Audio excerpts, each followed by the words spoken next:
실수요자들을 투기 세력으로 좀 몰아세우고 있는 것 같습니다. 주택담보대출이 강화가 될 겁니다. 어떤 강화가 되고 있는지 한번 알아보도록 하겠습니다. 자, 첫 번째, 주택담보대출이 축소가 될 겁니다. 기존에 이 투기지역 및 투기과열지구 내에서는요, LTV라고 하죠. 주택담보비율입니다. 이게 이제 40%로 적용이 되고 있습니다. 현재 조정지역 대상은 지금 60%로 적용이 되죠. 근데 이게 어떻게 바뀔 거냐면요. 자, 볼게요.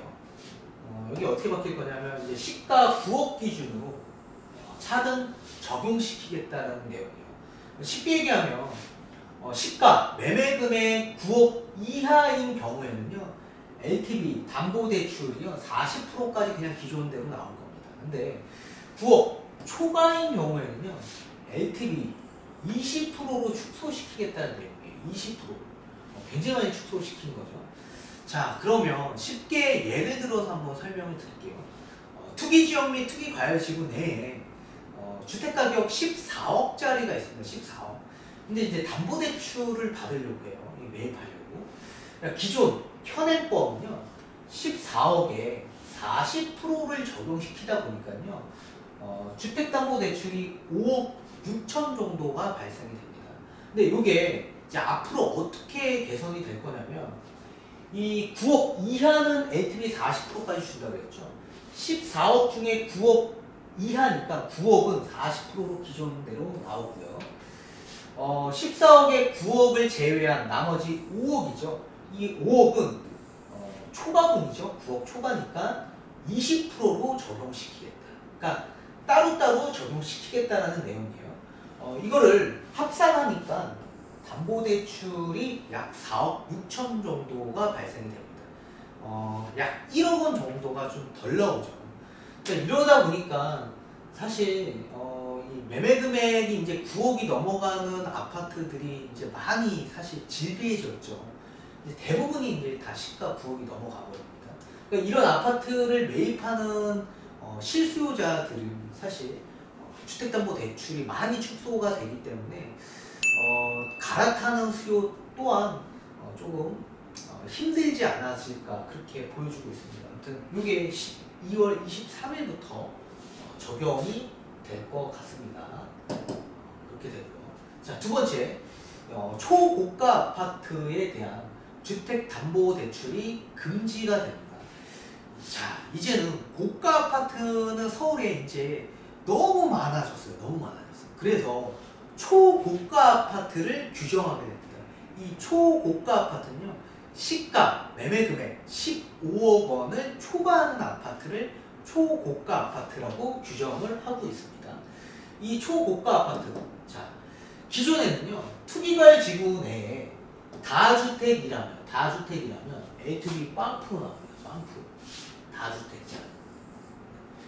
자, 그리고 무주택자 및 1주택자는 LTV 기존대로 40% 나옵니다. 40%. 근데 이게 어떻게 바뀔 거냐면요. 자, 다주택이건 무주택이건 1주택이건 이제 초고가 시가 15억 원을 초과하는 아파트는요, 그냥 둘도 말고 LTV 빵프로, 그러니까 대출 안 해주겠다라는 내용이에요.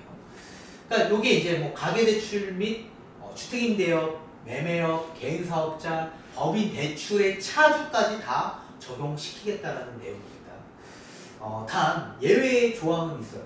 이 정비사업조합원, 재개발 재건축의 조합원 1주택자는요, 조합설립 인가 전까지 일정 기간, 그 일정 기간이라는 건 약 1년 이상을 얘기합니다.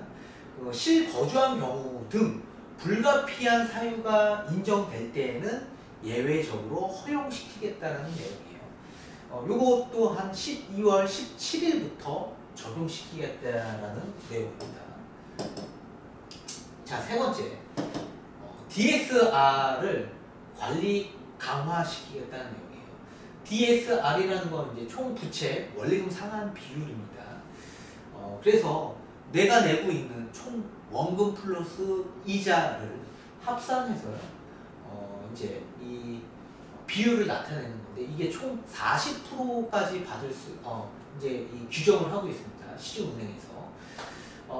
근데 이제 개별 대출의 DSR은 40%를 초과해도요 대출 취급하는데 가능했거든요. 가능했어요. 근데 요게 투기과열 지구 내에 시가 9억을 초과하는 주택 차주에 대해서는요 차주 단위로 DSR을 규제 적용시키겠다는 내용이에요. 이 DSR 한도는 은행권에서는 약 40% 나왔고요. 비은행권에서는 60%로 규정을 했습니다. 근데 이게 이제 단계적으로 2021년 말까지 40%로 조정시키겠다. 전체적으로 다. 그런 내용을 포함시키고 있습니다. 자, 네 번째. 이 주택담보대출 실수요 요건이 강화가 될 겁니다. 실수요 요건. 투기과열 지분에 이 주택담보대출을 받으려고 합니다. 근데 본인이 1주택자예요. 나는 1주택자예요. 근데 이제 갈아타려고 합니다. 갈아타려고. 그러니까 쉽게 얘기하면 나 주택 하나 보유하고 있는데 이사를 가려고 합니다. 그러면 주택이 원래 하나가 있으면 LTV가 0%였죠. 근데 이게 단 조건은 2년 이내에 내가 만약에 기존 주택을 처분을 할 조건이 충족이 된다면 그 조건으로 대출을 해줬습니다. 예외 조합으로. 근데 이게 어떻게 바뀔 거냐면 2년 이내가 아니라 1년 이내로 바뀌고요. 당연히 기존 주택을 처분을 당연히 해야 되고요. 여기에 또 덧붙여서 전입 조건이 충족이 돼야지만 대출을 해준다고 합니다. 전입 조건은 결국에 내가 들어서 살아야 된다는 얘기예요.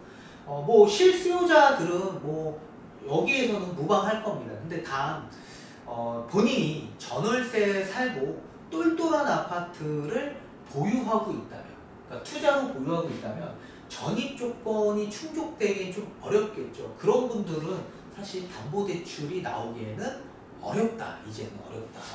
이렇게 보시면 될 것 같고요. 무주택자를 한번 볼게요. 이제 난 주택이 없어요. 지금 현재 주택이 없는 가운데 아파트를 매수함으로써 이제 담보대출을 실행시키려고 합니다. 근데 조건이 있어요.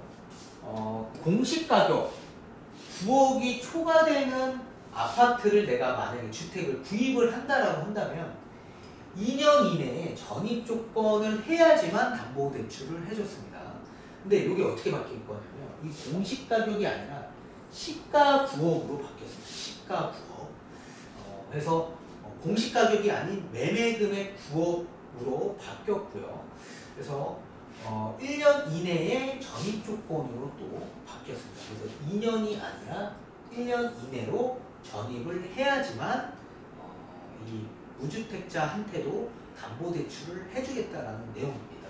그래서 엄청나게 많이 축소가 됐어요. 네. 자, 다섯 번째. 사업자 대출로 주택을 구입할 때 좀 강화 요건이 나와져 있습니다. 지금 주택임대업, 주택매매업 이외의 업종 영위를 하는 사업자는요. 투기 지역 내에 주택담보대출 취급이 금지가 됐습니다. 이 사업자는 현재 투기 지역 내에서는. 근데 이게 어떻게 바뀔 거냐면 투기 과열 지구까지 적용 확대시키겠다는 내용이에요. 쉽게 얘기하면 사업자가 투기 지역 내에서는 주택담보대출을 받을 수가 없었어요. 사업자 대출을. 근데 이게 투기 과열 지역까지 확대시켰습니다. 그럼 이제 서울 안에서는 사업자 대출을 아예 금지시키겠다라는 내용이에요. 그리고 새마을금고 및 상호금융권에 대한 이 주택담보대출이나 아니면 사업자 대출에 대한 모니터링을 강화시키겠다라는 내용이 추가적으로 발표가 됐는데요. 그러니까 이제 제2금융권 및 뭐 이런 새마을금고 같은 경우에 대출 한도액이 많이 나왔어요. 현재 뭐 80%까지 이상 나왔었는데 그렇게 안 나올 수 있도록 좀 관리 감독을 강화시키겠다는 내용이에요. 이렇게 이제 주택담보대출에 대한 강화 요건을 한번 보셨고요. 자, 이제 전세담보대출에 대한 제한 요건이 뭐가 있는지 한번 알아보도록 하겠습니다.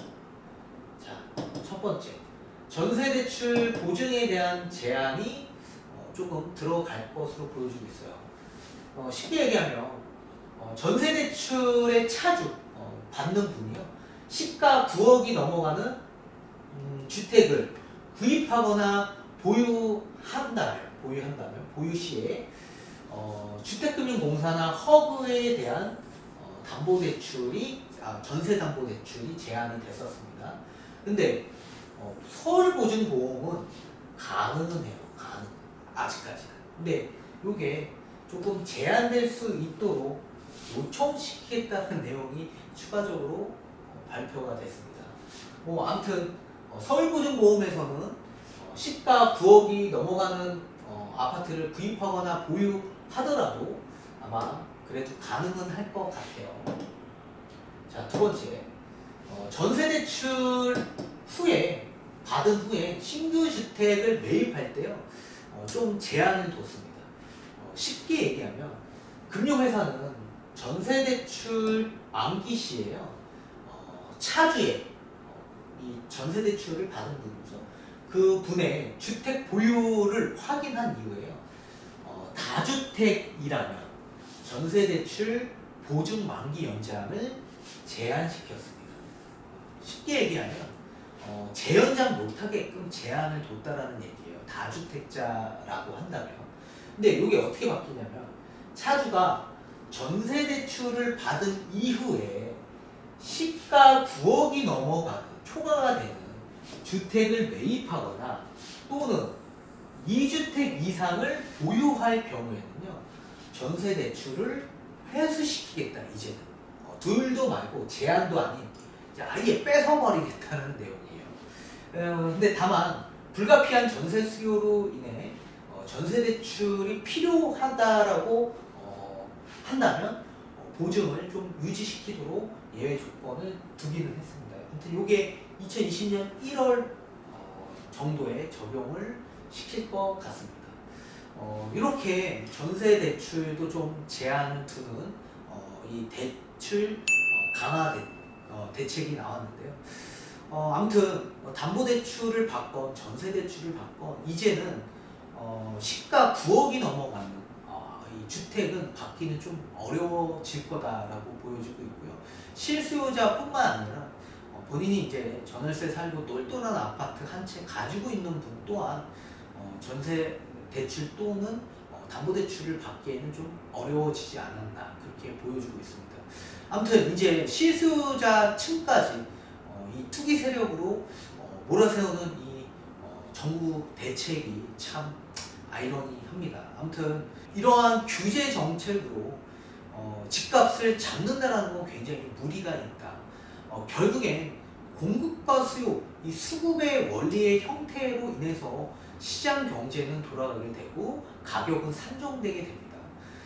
그렇기 때문에 아무튼 이런 정부 정책으로 인해서 가격이 떨어진다는 건 우리가 예전에 보아왔던 8.2 대책, 9.13 대책에서도 많이 느끼지 않았습니까? 결국엔 잠시 동안 효과적일 수는 있겠으나 결국엔 다시 재반등을 할 요지를 또 만들어준 정책이 아닐까, 그렇게 보여주고 있고요. 아무튼 오늘은 여기까지 말씀을 드리고요. 다음은 또 이 주택보유 부담에 대한 강화 및 양도소득세, 그리고 주택임대사업자 혜택 축소에 대한 문제를 좀 얘기해 드리도록 하겠습니다. 자, 오늘은 여기까지 말씀드리고요. 지금까지 이경민이었습니다. 반갑습니다.